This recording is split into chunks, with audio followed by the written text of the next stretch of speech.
예수님께서 공생애를 시작하신 이후에 그 소문이 삽시간에 퍼지게 되었습니다. 예수님께서는 그 당시 사람들이 상상할 수 없었던 파격적인 말씀과 행동을 보여주심으로 말미암아 주님께서 이 땅에 오신 참된 목적이죠. 예수님의 메시아 되심, 그리고 예수님을 통해서 임하게 된 하나님 나라의 합당한 삶이 무엇인지 백성들에게 선포되게 되었습니다. 그러므로 주님을 따르는 사람들이 많아졌고 또 예수님의 제자들도 생겨났습니다. 그러나 동시에 예수님을 대적하는 종교 지도자들의 저항도 급속하게 늘어난 것을 부인할 수가 없습니다. 마가는 이러한 갈등과 대립을 놓치지 않고 신속하게 마가복음에서 기록을 하고 있는데요.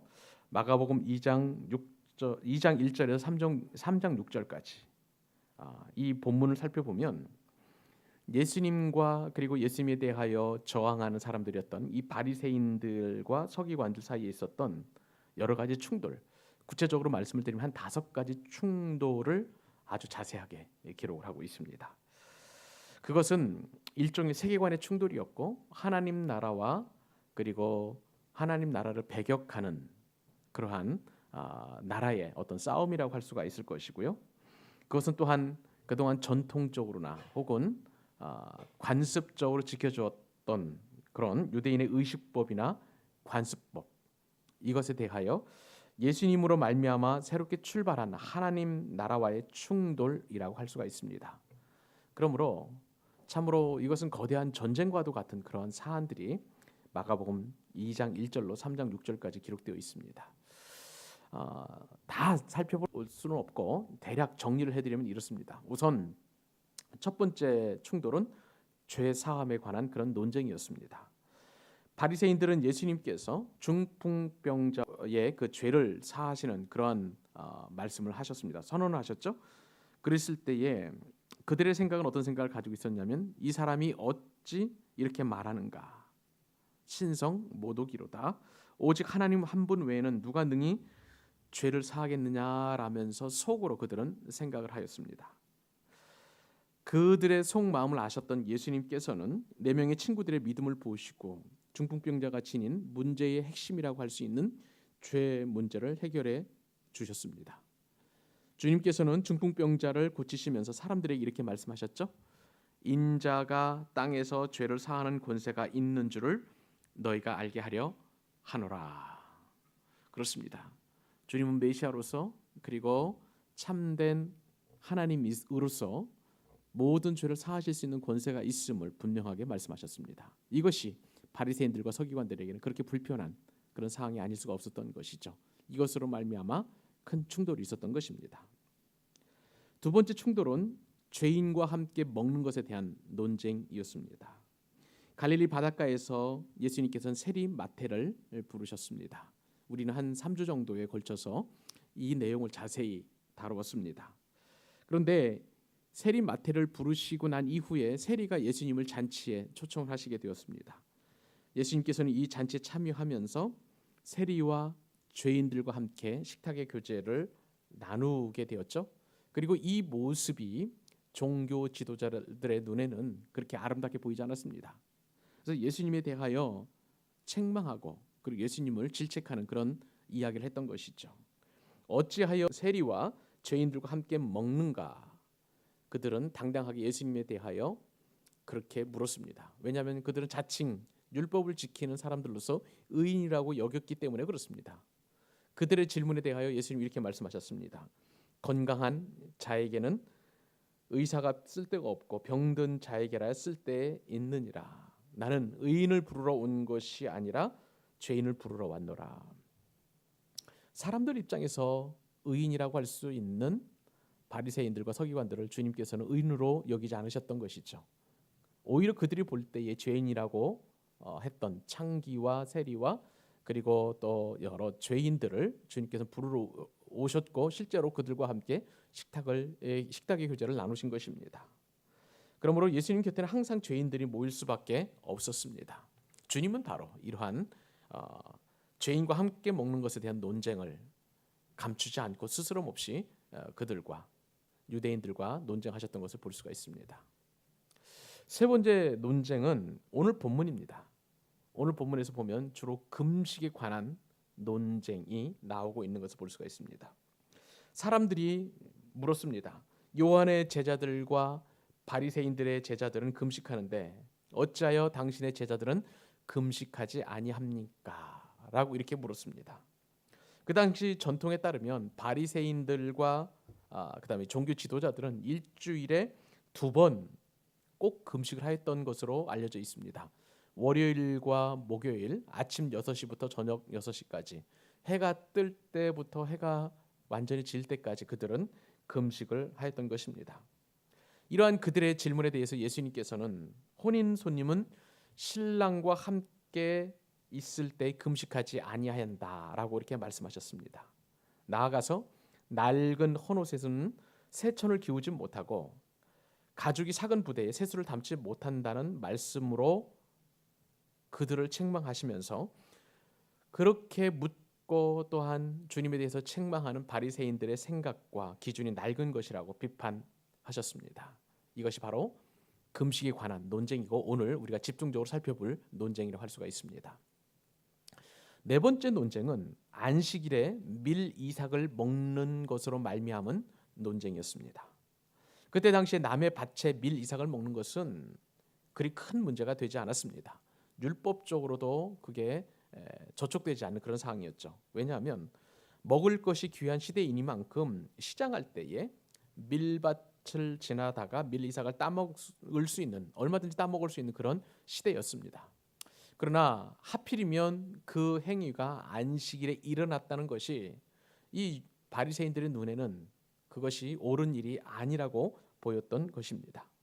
그래서 바리새인들은 예수님께 이 문제를 놓고 따졌습니다. 그래서 주님이야말로 안식일의 진정한 주인이심을 선포하시게 되었고 그리고 그들의 논쟁을 종식시킨 것을 볼 수가 있습니다. 이것이 네 번째 논쟁이었습니다. 마지막으로 3장 6절까지의 논쟁 가운데 다섯 번째 논쟁은 안식일에 병을 고친 그 사건이었습니다. 바리새인들이 찾아왔습니다. 왜 안식일에 병을 고치느냐 라면서 주님과 논쟁을 하면서 갈등을 일으켰습니다. 이렇게 힐문하는 자들에게 주님은 역질문을 말씀하시면서 논쟁을 자극하셨습니다. 안식일에 선을 행하는 것과 악을 행하는 것, 생명을 구하는 것과 죽이는 것 어느 것이 옳으냐라고 이렇게 질문하셨던 것이죠. 그 질문을 받은 바리새인들은 할 말이 없었습니다. 이처럼 바리새인들이 논쟁에서 밀리자 그들이 할 수 있는 유일한 반응은 예수님을 죽이기 위해서 헤롯 당원들과 모의하는 것이라고 할 수가 있습니다. 3장 6절에 바리새인들이 나가서 곧 헤롯 당과 함께 어떻게 하여 예수를 죽일까 의논하니라 하는 그 말씀이 이 본문 가운데 있고 앞으로 우리가 몇 주 후에 이 본문도 다룰 것입니다. 자, 그렇다면 이러한 다섯 가지 논쟁을 통해서 우리가 알 수 있는 것은 무엇일까요?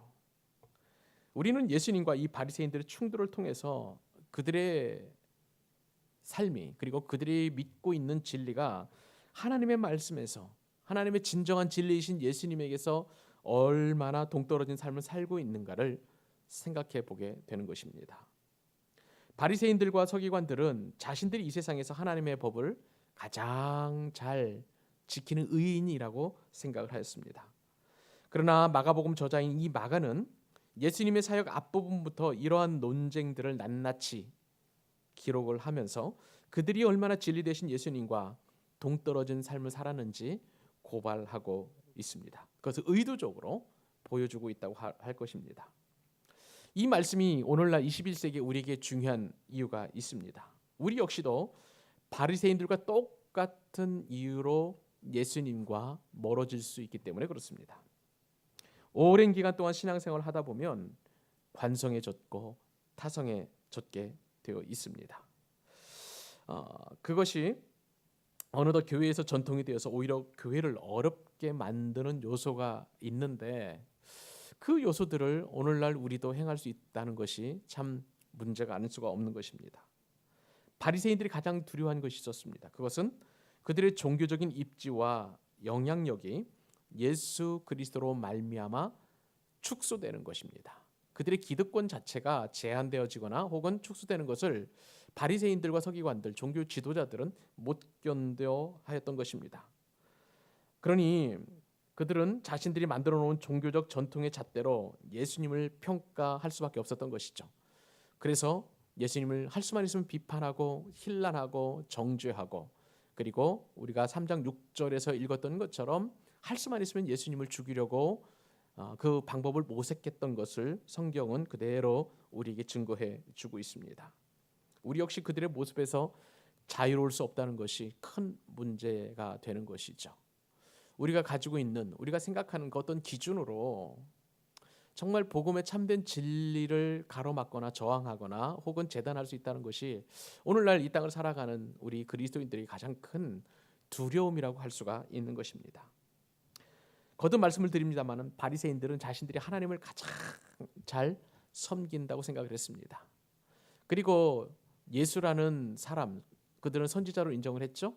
랍비가 그렇게 하나님 나라에 대하여 말씀을 새롭게 해석하는 것에 대해 그들은 못 견뎌 했던 것이죠. 그러나 주님은 분명히 말씀하셨습니다. 예수님은 저들과 아무런 상관이 없다고 말씀하셨습니다. 그들은 생명력이 없는 그런 사람이었고 그들의 교훈과 전통에는 생명이 없었습니다. 우리가 교회에서 열심히 신앙생활을 하다 보면 정작 우리와 하나님 사이에 이 바리새인들처럼 갈등이 있을 수 있음을 성경은 말씀해 주고 있다는데 우리가 경각심을 가져야 하는 것입니다. 이것이 오늘 말씀에 집중해야 될 이유라고 할 수가 있는 것이죠. 우리는 오늘 본문을 통해서 바리새인들에게는 반면교사의 교훈을, 그리고 예수님의 말씀과 예수님의 권세인 정면교사의 교훈을 잘 되새김으로 말미암아 우리가 정말 주님께서 이 땅에 오신 이유를 정확하게 깨닫고 참된 진리가 무엇인지를 익혀나가는 큰 은혜의 시간이 되어야 될 줄로 믿습니다. 그러면 오늘 본문을 통해서 우리가 깊이 생각해 보아야 될 금식에 관한 내용을 우리 살펴보도록 하겠습니다. 이 금식은 하나님이 기뻐하시는 금식과 바리새인의 금식, 이 서로 대척점에 있고, 또 하나님 기뻐하시는 금식의 저들의 금식은 턱없이, 그리고 정말 함량미달이라는 것을 말씀을 통해서 오늘 우리는 깨달을 수 있게 되는 것입니다. 오늘 본문은 지난주에 살펴본 레위를 부르신 후에 열린 잔치와 밀접하게 연관되어 있음을 우리가 살펴볼 필요가 있습니다. 예수님과 제자들은 지금 누구의 집에 초대되었습니까? 그렇습니다. 자신을 제자로 불러주신 그 세리가 그 은혜에 감사해서 예수님도 초청하셨고, 그리고 제자들도 초청하셨고, 죄인들을 초청하신 것을 볼 수가 있습니다. 그 집에서 세리들과 죄인들과 함께 예수님은 식탁에 교제를 나누시게 되었습니다. 그런데 그날은 어떤 날이었냐면 공교롭게도 유대인의 금식하는 날이었습니다. 자, 이런 상황 속에서 이제 이 말씀이 전개가 되는데 2장 18절 말씀에 따르면 요한의 제자들과 바리새인들이 금식하고 있는지라라고 성경에 이렇게 기록이 되어 있습니다. 자, 이 말씀의 시제를 보니까 과거 미완료 형태의 시제를 쓰고 있습니다. 이것은 무엇이냐면 이들의 금식이 계속 진행되고 있었음을, 예수님께서 이 사건에 개입하시기 이전부터 이 바리새인들과 그리고 세례 요한의 제자들의 금식은 계속되고 있었음을 우리는 시제를 통해서 알 수가 있습니다. 당시 율법에 따르면요, 이스라엘 백성들은 1년에 한 번씩 속죄일에 반드시 스스로 괴롭게 하면서 금식을 해야만 했었습니다. 왜냐하면 그렇지 않을 경우에 이스라엘의 구원에서 떨어져 나갈 것임을 하나님은 율법을 주시면서 이스라엘 백성들에게 명령하셨던 것입니다. 그 근거의 말씀이 레위기 23장 26절에서 29절까지 말씀에 기록되어 있습니다. 이 말씀에 따르면 여호와께서 모세에게 말씀하여 이르시되 일곱째 달 열흘날은 속죄일이니 너희는 성회를 열고 스스로 괴롭게 하며 여호와께 화제를 드리고 이 날에는 어떤 일도 하지 말 것은 너희를 위하여 너희 하나님 여호와 앞에 속죄할 속죄일이 됨이니라. 이 날에 스스로 괴롭게 하지 아니하는 자는 그 백성 중에서 끊어질 것이니라. 속죄일에 자신을 정결케 하고 하나님 앞에 그 죄를 속죄하지 않으면 구원에서 이탈된다는 거예요. 그 백성에서 끊어진다는 사실은 그만큼 강력한 명령이라고 할 수가 있습니다. 이스라엘 백성들의 금식은 이처럼 의무적인 조항이 있었고요. 또 이러한 의무적인 금식 외에도 그들은 여러 가지 이유로 금식을 했었습니다. 예를 들면 죽은 자를 깊이 애도할 때에, 자신들의 슬픔을 표현할 때 이처럼 금식을 하게 되었고요. 또한 하나님의 진노를 피하고 싶을 때에 회개하면서 금식하는 기도도 이스라엘 백성들은 잘 했습니다. 뿐만 아니죠. 하나님을 만나기 위해서 준비하는 차원에서의 금식도 했던 것을 볼 수가 있습니다.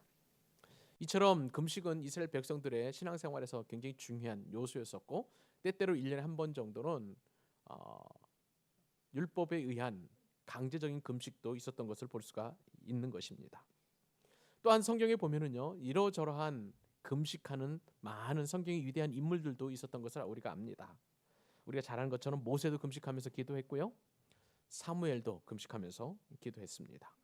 다윗도 금식하면서 기도했고, 여호사밧 왕도, 다니엘, 에스더, 그리고 에스라, 느헤미야 등 구약의 위대한 인물들은 다 같이 금식을 했는데, 그것은 자신을 위한 금식의 제목이 아니라 나라와 민족과 그리고 이스라엘 백성들의 구원을 위해서 금식했던 것을 성경은 이야기해 주고 있습니다. 그러므로 이러한 성경적인 관점에서 볼 때에 이스라엘 백성들의 금식은 정말 하나님을 위한 그런 금식이었던 것을 알 수가 있습니다.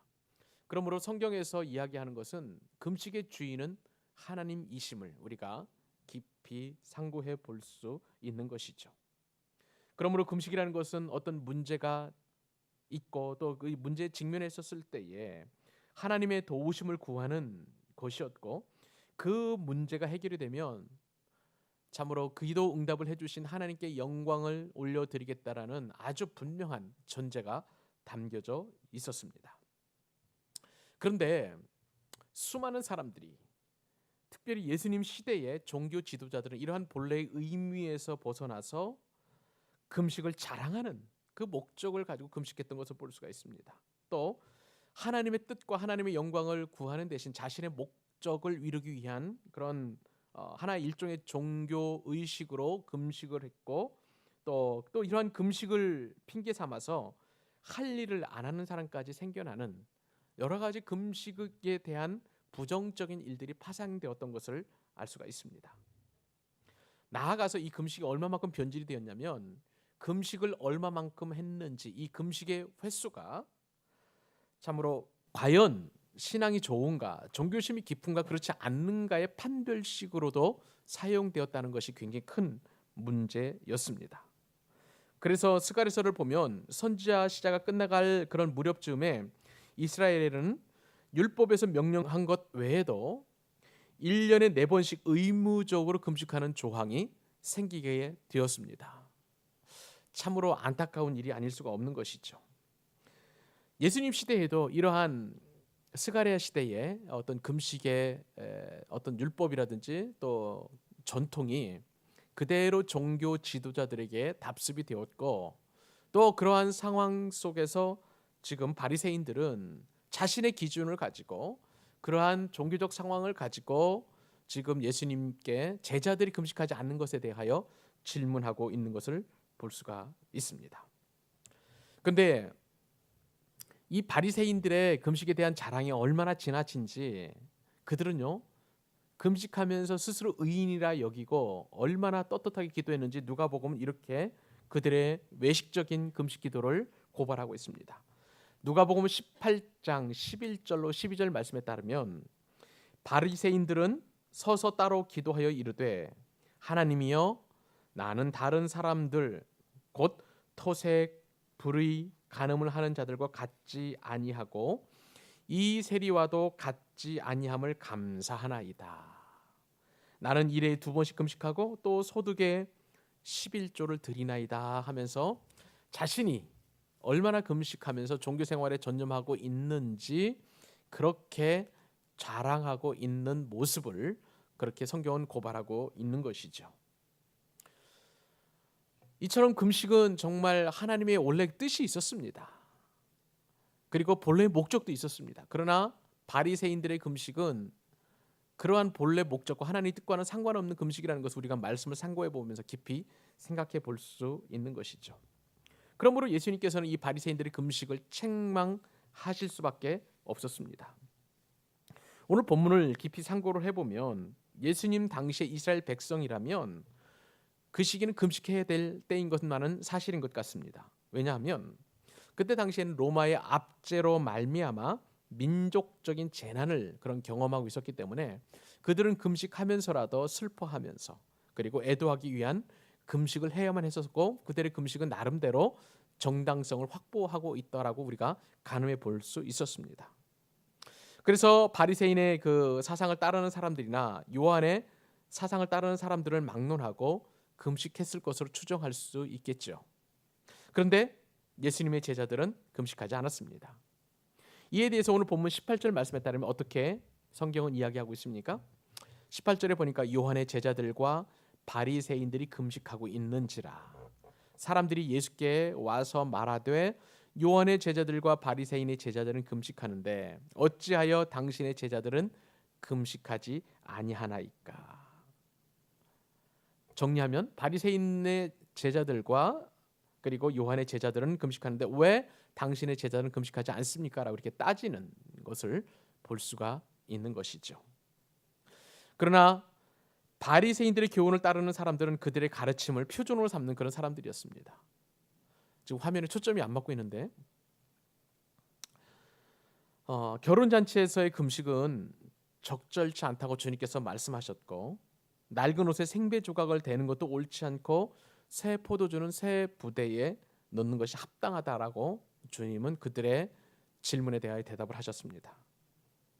우리는 이 말씀을 통해서 합당하지 않은 금식이 무엇인지를 생각해 볼 수 있는데 여러 가지 이유가 있지만 오늘은 한 가지 이유만 살펴보도록 하겠습니다. 왜 주님은 저들의 금식을 기뻐하지 않으셨을까요? 그것은 첫 번째로는 외식하는 금식이었기 때문에 그렇습니다. 바리새인의 금식은 사사로운 목적을 띠고 있었습니다. 그들의 금식은 신앙의 깊이를 인정받으려는 외식적인 행동이었기 때문에 주님은 그들의 금식을 기뻐할 수가 없었던 것입니다. 그리고 어떤 규범 안에서 종교적인 행위를 함으로 말미암아 신앙을 유지하고자 하는 금식이었고 그렇게 함으로써 자신의 얼마만큼 신앙생활을 잘하는지 인정받고 싶어하는 사람들로부터 칭찬받고 싶어하는 외식적인 행동이었던 것입니다. 그들이 얼마나 외형적인 것을 중요하게 여겼던지 주님은 그들의 금식을 보고 책망을 하셨습니다. 오늘 본문과 병행하는 마태복음 6장에 보면 마태복음 6장 16절에 보면 예수님께서 제자들에게 금식할 때에 외식하는 자들과 같이 슬픈 기색을 보이지 말라라고 이렇게 권고하셨습니다. 저들이 예수님의 이 말씀을 보면 저들이 얼마만큼 외식적인 그런 그 금식 행위를 하였는지 우리가 나름대로 미루어 짐작해 볼 수 있습니다. 이 바리새인들이 금식하는 것을 사람에게 보이려고 얼굴을 매우 흉하게 하였던 것으로 보입니다. 그리고 그렇기 때문에 예수님께서는 제자들에게 금식을 할 때 머리에 기름을 바르고 얼굴을 씻을 것을 분명하게 가르쳐 주셨습니다. 그 이면에는 바리새인들이 금식하면서 얼굴도 씻지 않고 머리는 산발하고 그리고 슬픈 기색을 하는 것처럼 상한 얼굴을 하는 것처럼 그렇게 보였기 때문에 예수님께서는 제자들에게 그렇게 하지 말라라고 분명하게 가르쳐 주신 것입니다. 오늘날도요 정도의 차이는 있지만 바리새인처럼 신앙생활하는 사람들이 의외로 많습니다. 외적인 것을 지나치게 강조하고 또 틀에 매여서 신앙생활하는 사람들을 일컬어서 바리새인들과 같은 그런 종교적인 신앙생활하는 사람이라고 할 수가 있는 것이죠. 물론 신앙에서 외형적인 것을 전혀 무시할 수는 없습니다만은 그러나 신앙의 외형적인 모습은 올바른 마음의 결과로 나타나야 그것이 온전한 것이지 마음과 외형의 순서가 잘못되어서는 안 되는 것입니다. 마음에는 하나님께로 가까이 가지도 않고 예수님을 인정하지도 않으면서 형식만 아무리 중요하게 여기고 그러한 모습을 통해서 경건하게 보인다 한들 우리의 생각을 감찰하시고 눈동자처럼 우리를 모든 것을 알고 계시는 그 하나님 앞에 참으로 중심을 숨길 수는 없는 것이죠. 주님은 지금 그러한 교훈을 제자들에게 말씀해주고 계시는 것입니다. 마가복음 11장에 보면 이러한 바리새인들의 교훈은 잎만 무성한 무화과 나무에 비유해서 그대로 드러나게 됩니다. 예수님께서 무화과 나무를 보시고 시장에서 먹을 것을 찾았지만 그 무화과 나무에는 잎사귀밖에는 아무것도 없었습니다. 무화과의 때가 아니었기 때문에 이처럼 잎이 무성했었는데, 그래서 예수님께서는 무화과 나무를 저주하셨고 그 나무는 곧 말라버리고 말았던 것입니다. 예수님께서는 왜 무화과의 때도 아니었는데도 불구하고 이처럼 무화과를 저주하셨을까요? 마가는 무화과 나무에 잎이 있다는 그 사실로 말미암아, 잎이 무성하다는 그 사실로 말미암아 반드시 열매가 있어야 된다는 것을 강조합니다. 원래 무화과 나무는 정식적으로 6월 달에 첫 열매가 맺히고 여름이 되면 잎사귀가 무성해지면서 동시에 가장 좋은 열매를 맺게 되어 있습니다. 그런데 주님이 무화과 나무를 저주하실 때에는 4월이었고요. 그렇기 때문에 열매가 안 열리는 것은 당연한데 대신 무화과 나무가 잎이 무성했다는 것이죠. 순리적으로 볼 때, 영적으로 볼 때 무화과 나무가 잎이 무성하다는 것은 말씀을 드린 대로 반드시 무화과 나무에 열매가 달려 있어야만 하는 것입니다. 그런데 4월임에도 불구하고 잎은 무성하지만 열매가 없다는 그 이유 한 가지로 순리에도 맞지 않고 그리고 열매가 없었기 때문에 주님은 그 무화과 나무를 저주하신 것입니다. 여러분, 이 사건은 바로 바리새인들의 외식적인 그러한 신앙생활의 모습을 주님께서 경고하시고 저주하신 것을 우리가 분명히 인식해야 할 필요가 있습니다.